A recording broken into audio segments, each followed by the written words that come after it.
Welcome back everybody, this is Travis from Simple C10, and on today's episode we're going to break down step by step what it takes to get this retro look on your LS engine. Before I get started, I first wanted to say thank you so much to the subscribers I currently have, all the support. I really appreciate that.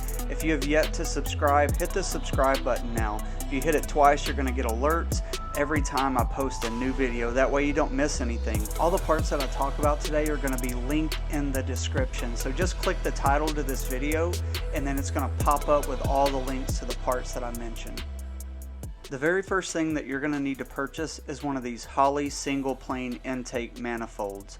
There's a couple different options. They have one that have the fuel rail mounts on those, as you can see on this one, or you can get the one that doesn't have the fuel rail mounts if you're running an EFI or a carburetor that mounts to the top of the flange. I have a very unique setup because I'm still running the drive-by-wire throttle body that's going to mount to the top with the Lokar setup. I'll go into more detail about that later. So you can see on this Holley intake, it has a fitting on the back side of it, and that's actually where we're going to mount our MAF sensor later on. So it has a barb and a connection to mount a MAF sensor on the bottom. And here's a quick glance at the Lokar adapter plate that we're going to use to install the throttle body onto the single plane intake manifold.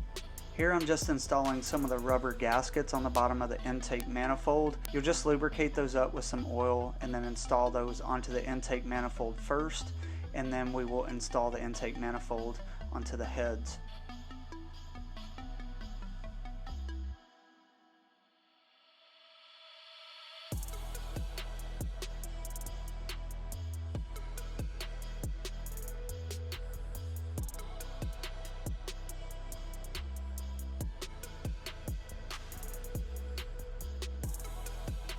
Next, we want to tighten these down by following the torque sequence on the instructions, as you can see here on the video.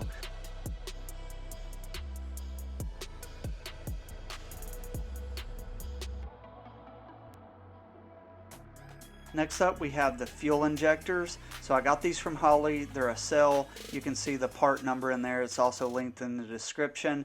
These look really cool, but they're actually just stock replacements, and they're 30-pound injectors. These are really simple to install. All you're going to use is some engine lube and go around the top and the bottom, and you're just going to press these into place.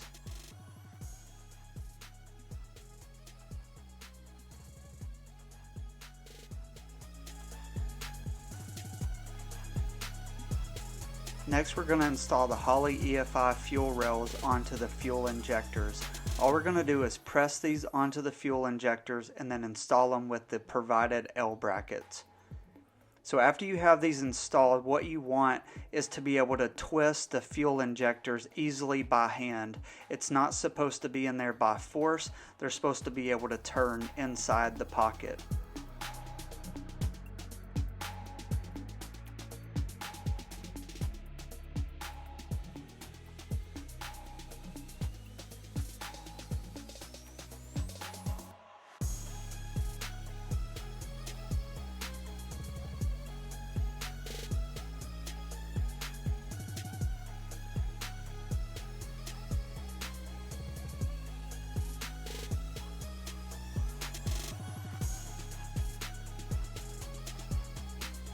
So on this build, I decided to keep a drive-by-wire throttle body, and if you decide to do that, you're going to need one of these adapter plates. This one is from Lokar. It's part of their LS Classic series setup, and you just install this on top of your single plane intake, and you can install the drive-by-wire throttle body directly to that. Delmo Speed also offers a drive-by-wire throttle body kit. It's around $1,000 and it's a great looking kit. If I do another truck, I'll probably go with that kit. It will save you a little bit of money in the long run. Here I'm going to give you a glimpse of how the fuel lines are set up. So you can see off of each fuel rail I have a 90 AN and they're connected together, and then I have a T fitting with a 45-degree angle kind of aiming down toward the frame rail, and that runs all the way back to my fuel filter regulator. I have a video that's a step-by-step fuel filter regulator install, and I'll link that in the description.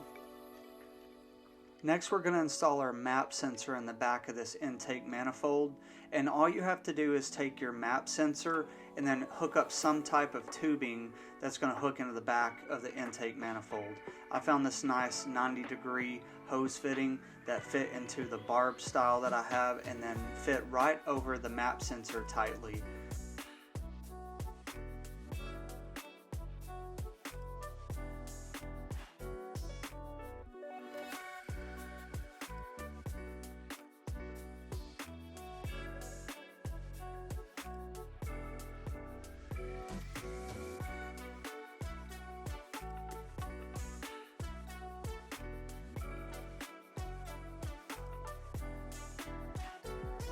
I'm going to go ahead and install the injector wiring first before the throttle body's in my way. But as you can see, this is an adapter and it's going to go underneath of the Holley valve cover. So these are going to plug in, and then you're going to see the connector go through the center of the valve cover and connect into the wiring harness.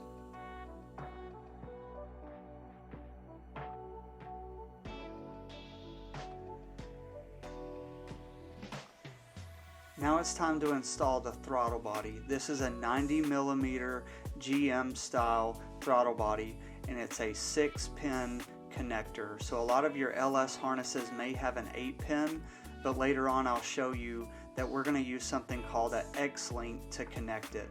All we're going to do to install this throttle body is use the 4 provided bolts. We're going to bolt this directly into the Lokar adapter plate.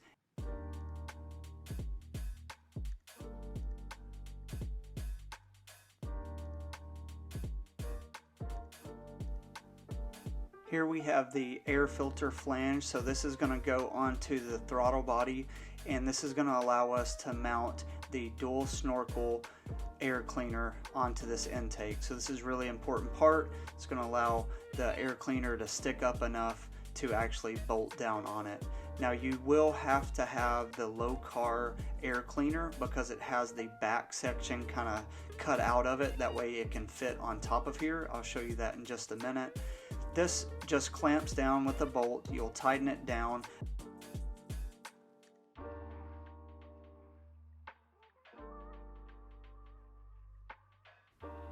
As I mentioned before, the truck LS harness comes with a 8-pin throttle body, and we're going to need to transition to a 6-pin for this to work correctly. And the way to do that is through an XLink. So you can see one of them's a 6-pin, one's an 8-pin. This will plug in directly. It works great, and this is one of the only options available online. It's got really good reviews. This will help you transition from a 6 to an 8. Now this adapter is $300, so this is one of the reasons that I recommended the Delmo kit that uses the truck throttle body instead of this 90mm car style throttle body. And you could have saved some money in the long run that way.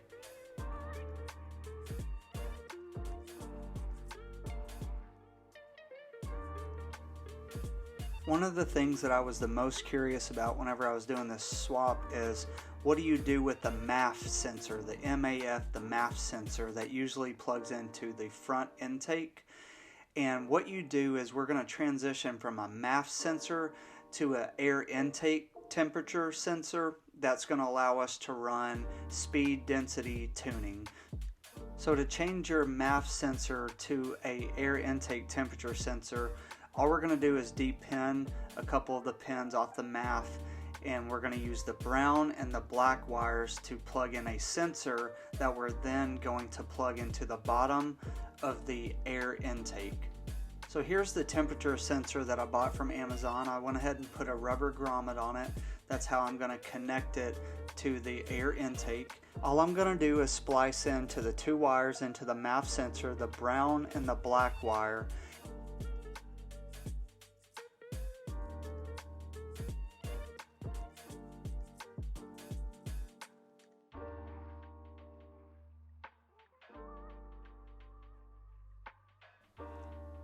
Now I'm going to drill a hole in the bottom of the air intake. That way I can install this temperature sensor. You'll just want it kind of on the side wherever you can mount it. This is the place that worked best for me. Get the right size drill bit, just drill into your air intake. I'm going to slide it in there and use a rubber grommet to hold it into place.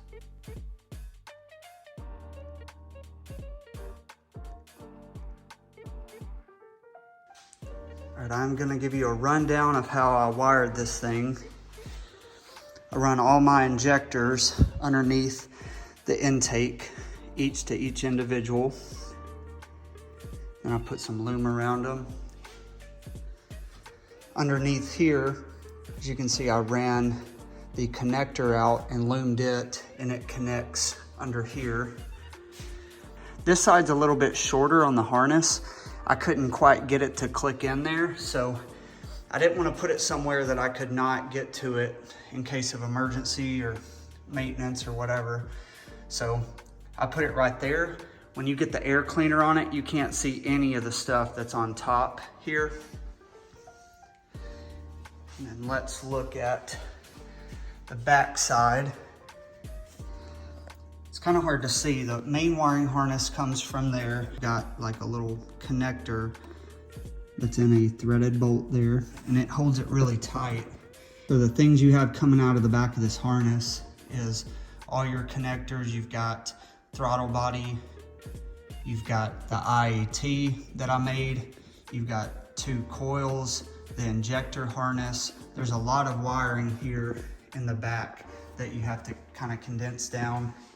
But with the air cleaner on it and everything tucked up in there, it's hard to see any of this back section. I didn't want to start cutting on all the wires of the harness to make it perfect, because I like having the extra length in case I decide to change up anything.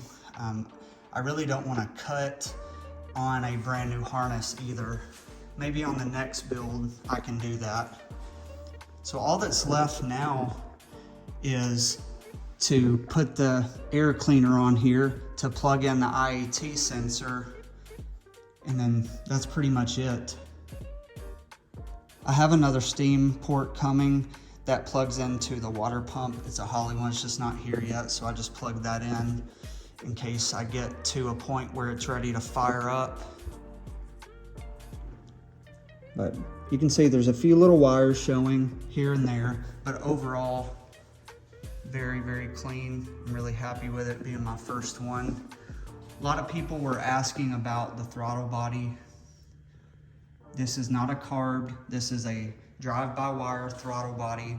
I showed you the XLink earlier, that you have to transition from an 8-pin to a 6-pin to run this.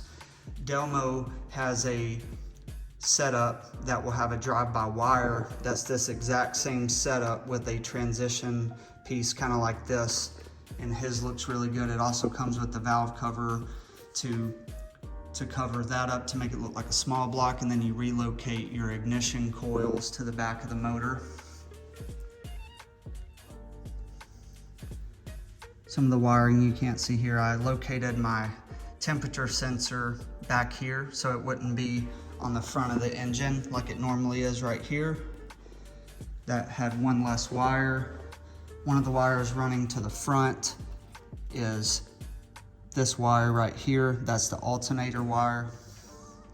I'm still tweaking with that, but that's okay that it just has a little. I'd rather it be up here away from the exhaust. I have seen some people run it along here, but I didn't like that. I still need to get a wire that runs from here all the way to the hub that runs to the battery in the back of the truck.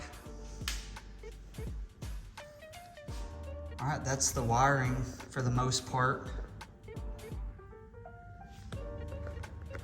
So I'm gonna try to run through the sensors that I've used. You have the crankshaft sensor that's down there beside the starter. You've got the temperature sensor that's right here. There's one sensor, I forgot the name of it, that's on top of the motor. Then you have the ignition coils, you've got the fuel injectors, the MAF sensor, the MAF that we changed to an IAT sensor.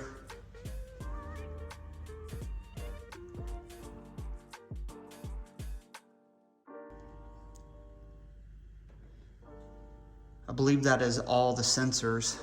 But whenever you buy the wiring harness, the painless harness, or if you go with Holley Terminator, the directions are really good on those to hook everything up. Let's go ahead and put the air cleaner on there, get a good look.